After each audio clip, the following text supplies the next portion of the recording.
Are we really down to just 3 candidates left in the race for the GOP nomination? If we are, Texas Governor Rick Perry is the least well-known of them. Is that good news for him or bad? And Barack Obama gets the lowest job approval rating of his administration.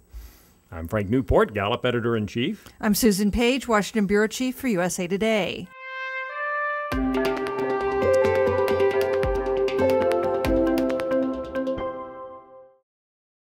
And boy, Susan, things changed quickly. We had the Iowa debate and then the Iowa straw poll, and Rick Perry jumped into the race. And all of a sudden, people at your newspaper, every pundit has now decided that there are only 3 candidates left for the Republican nomination. Yeah, that's right. We think Michelle Bachmann, Rick Perry, and of course our longtime frontrunner, although a fragile one, Mitt Romney.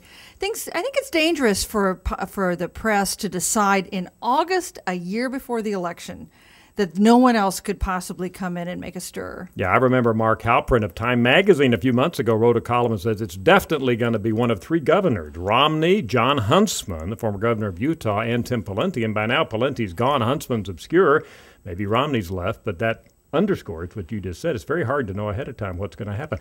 Do these other guys have a chance? We've got Newt Gingrich out there. We have John Huntsman out there. We have Rick Santorum, former senator from Pennsylvania, and Herman Cain, who scores very well in our positive and sensitive data, and maybe Sarah Palin or Rudy Giuliani.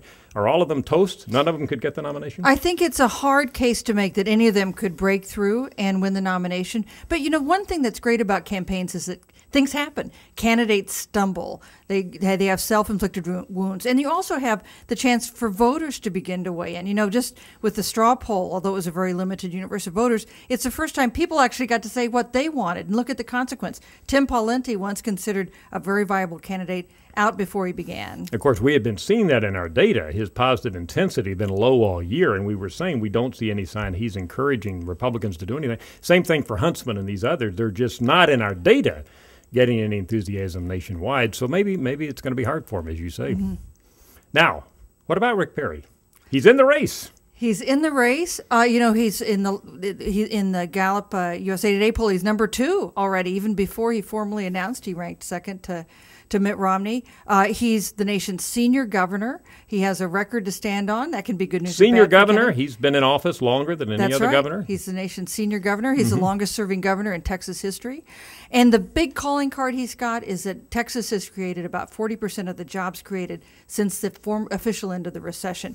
That is a real argument he can make to Americans across the country. Absolutely. 59% job approval rating for Governor Perry. That's over the last week in our Gallup polling. That's significantly below Bachmann, who's now climbed up to 81%, or, of course, Mitt Romney, who's had name ID among Republicans in the mid-80s all year long.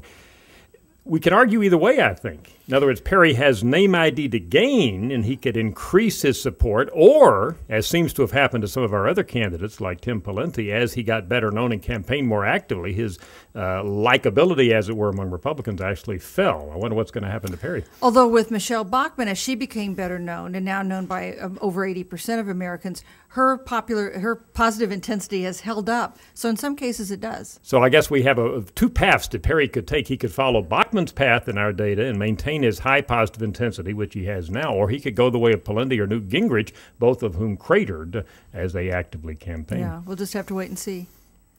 Whoever it is going to have to run against Barack Obama. 39% in a 3-day job approval rating through Saturday over this past weekend. And then his weekly average was 40%. And both of those are the lowest that we have seen in his administration in our Gallup tracking.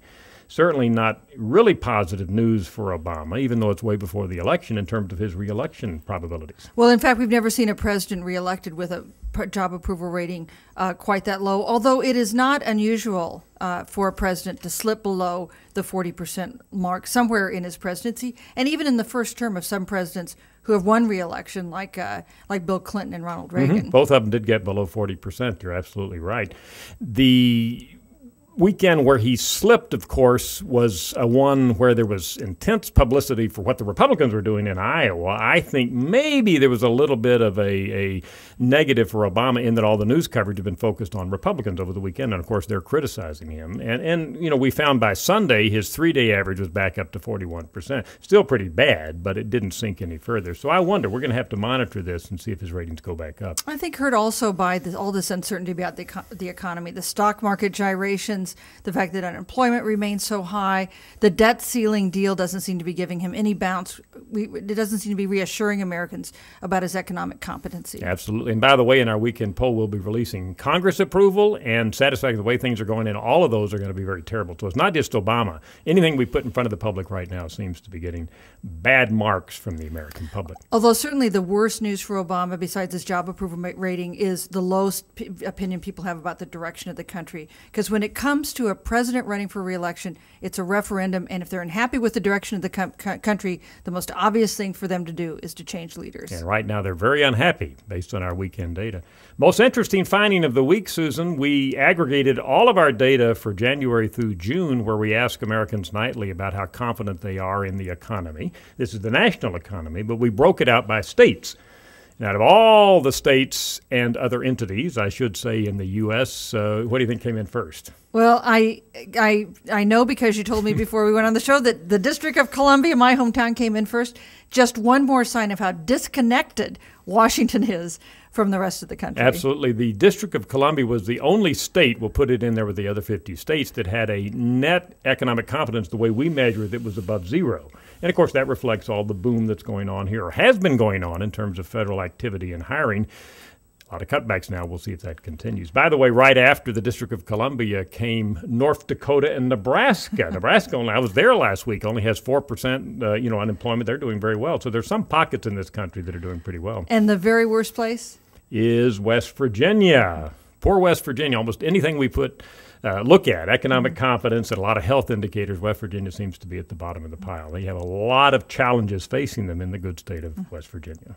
That's Election Matters. I'm Frank Newport, Gallup Editor-in-Chief. I'm Susan Page, Washington Bureau Chief of USA Today.